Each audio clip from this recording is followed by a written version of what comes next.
Ultamize. If you want to start working faster and procrastinate less, do this. Before you stop working today, set up your next task so it's ready to begin the moment you sit down tomorrow. Instead of closing everything and telling yourself, I'll figure it out tomorrow, leave your document open, your notes visible, and your next step clearly defined. That way, when you sit down, you don't have to think, you just begin. This is the concept of friction. Friction is the small amount of effort required to start or continue something. And even very small amounts of friction can stop you from taking action. For example, if you sit down to work and you have to decide what to do, open the right file, find your notes, and figure out where you left off, that's multiple points of friction. Each one adds a little resistance, and that resistance leads to delay. But if everything is already set up, if the document is open, if your next step is clear, if your tools are ready, starting becomes much, much easier. And when starting's easy, you start more often.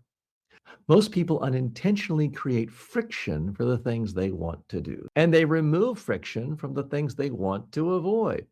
For example, your phone is always within reach, always on, always easy to access. That means checking it requires almost no effort. But starting an important task might require multiple steps: opening files, finding information, deciding what to do first. So, what happens? You check your phone, not because you chose to, but because it's easier. This is the pattern you need to reverse. You want to reduce friction for the actions that matter and increase friction for the actions that waste your time. For example, if you want to focus more, make your workspace ready before you begin. Remove unnecessary items, close unrelated tabs, open only what you need. If you want to stop checking your phones constantly, move it further away or put it somewhere less accessible. If you want to start tasks faster, define the exact next step so there is no hesitation when you begin. These changes seem small, but they have a powerful effect when they influence your behavior at the moment of action.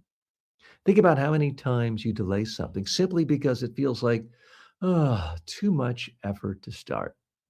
For example, you know you should begin a task, but you think, "Oh, I'll do it in 10 minutes or I'll do it at the top of the hour." Then you check something else to waste time, then something else. And now you've lost momentum. That is friction at work. But when the path is clear and easy, you move forward. If you sit down and the document's already open and the next step is clear, you're much more likely to start immediately. This creates momentum. And momentum is critical because once you start, continuing becomes easier. The hardest part of most tasks isn't doing the work, it's starting the work. So your goal is to make starting as easy as possible. For example, break your task into smaller steps so that the first action feels simple. Prepare your workspace in advance so there's nothing in your way. Remove distractions before they appear so you don't have to deal with them. Each of these reduces friction. And when friction is low, action becomes more consistent. This is the shift. Stop relying on motivation to get started. Start designing your environment and your task so that starting is easy.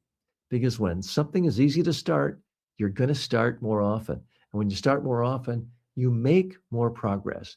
Not because you pushed yourself harder, but because you removed the barriers that were slowing you down in the first place.